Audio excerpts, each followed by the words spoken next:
Ever wondered what happens when two of the most notorious motorcycle clubs go head-to-head? Hold on, CA. We putting the pedal to the metal as we unravel the intense showdown between two legendary titans, the Bandidos and the Hells Angels. This is a tale of leather rebellion and the open road with a dash of mystery and mayhem.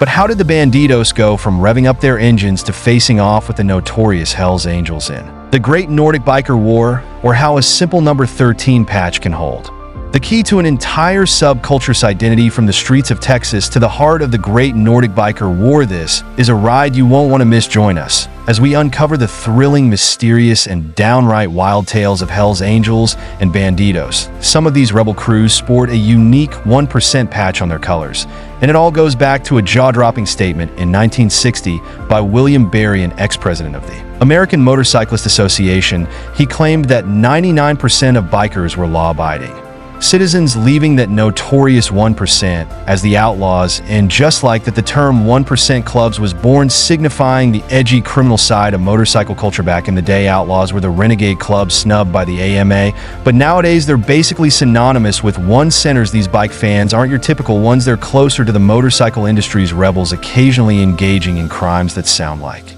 they belong in a crime books, such as theft using firearms and drug use. And while some folks see them as troublemakers, the outlaw members themselves view their clubs as brotherhoods. Take the Bandido Motorcycle Club, for example. To them, it's not just about breaking the rules, it's about creating their own. Sure, they've got a rep for being total badasses, but did you know they're also out there doing some pretty cool things? First off, let's talk about their roots. The Bandidos were born in 1966 thanks to a 36-year-old doctor worker named Donald Eugene Chambers. This guy wasn't just a rebel.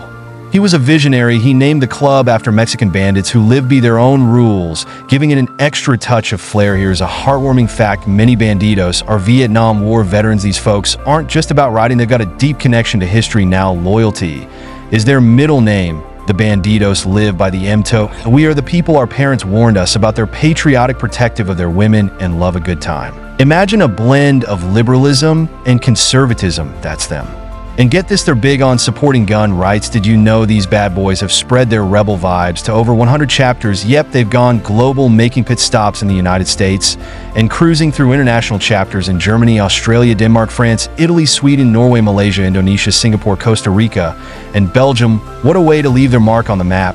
And believe it or not, over 1,000 members are rocking the Bandido colors and the good old USA Imagine patches adorned with a dude in a sombrero, machete in one hand, pistol in the other. That's the kind of swagger we're talking about now. Let's talk support, not emotional support, but club support. Like many outlaw gangs, the Bandidos roll deep with regional support clubs. These guys wear reverse colors and sport unique patches in the iconic Bandidos colors. And guess what steals the show? The heart patch. It's kind of like the VIP pass to the coolest club on two wheels. Now here's a surprise pit stop: these rebels are not only tearing up the asphalt, they're also tearing up the stereotype. The Bandidos are in a charity work. They're revving up fundraising rallies for different causes, providing rights for children. And get this, some members have been spotted helping elderly folks cross the street. They have this unique blend of toughness and tenderness, wrapped in leather and accompanied by roaring engines. Plus, they've got this unmatched love for the smell of gasoline and the symphony of screaming metal. Who knew rebels could have such a soft side? But like any wild story, there's a twist. In 2005, the Bandidos faced a showdown with the law. Undercover operations, like something out of a blockbuster, led to the arrests of many members. The police used the racketeer-influenced and corrupt organizations act, the same one that brought down the mafia in the 70s. The feds considered the Bandidos a criminal enterprise using violence and threats against other clubs.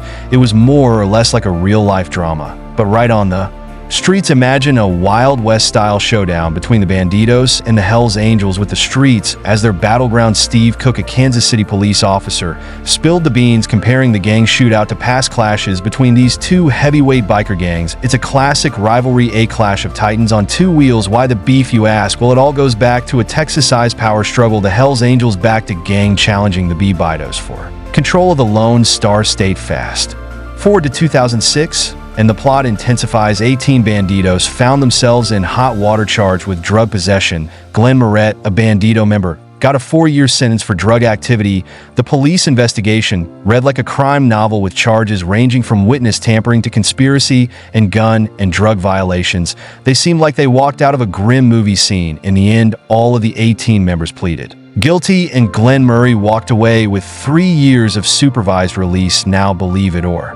Not most Bandido members clock in at regular jobs. And get this, they're not just sticking to the classic motorcycle repair shop scene. Nope, these rebels have a diverse resume that appears to cover a lot of different occupations, from accountants to lawyers, doctors to firefighters, and even veterinary surgeons. The Bandidos are a mixed bag of skills. It's like they're living a double life, balancing the daily grind with the roar of their engines. But here's the twist: the Bandidos also dip their toes into commerce and trade, offering career services, exporting and importing security gigs, and even locating hard-to-come BU goods. They seem to have a side project for every wannabe rebel. Now let's talk about Texas, the Bandidos' stomping ground. According to the Lone Star State authorities, they're a Tier 2 gang rubbing shoulders with other heavyweights like the Bloods, the Crips, and the Aryan Brotherhood of Texas, while Tier 1 gangs like the Tango Blast are labeled the biggest threat due to cartel ties and organizational might. The Bandidos aren't exactly sitting in the kiddie pool. It's worth noting that the Bandido Motorcycle Club rode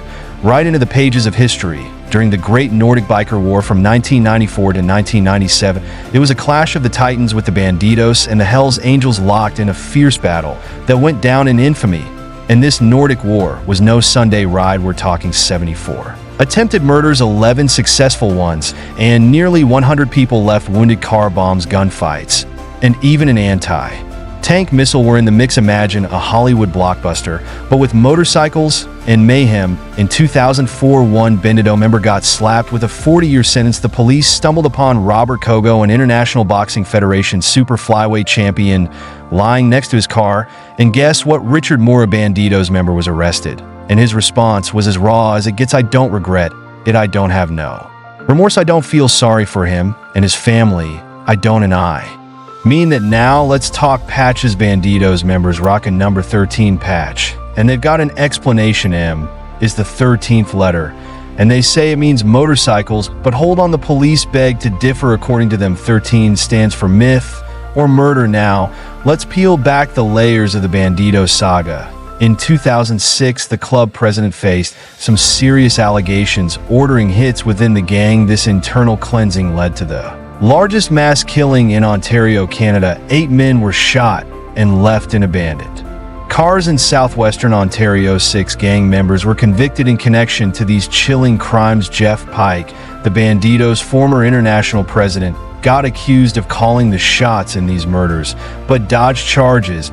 But it's not all dark alleys and hidden secrets. Bandidos members attend quarterly meetings of the Confederation of Clubs. This confederation, born out of a brawl almost 30 years ago, brings different motorcycle clubs together. In 2015, the law took notice. Bandidos National Vice President John Portillo, National President Jeffrey Ray Pike, and Sergeant Dams Justine Cole Foster found themselves in custody. Charity work and motorcycle mayhem. Which surprised you more about the Bandidos? And if you were a member, what would your biker gang name be? Let the creativity flow.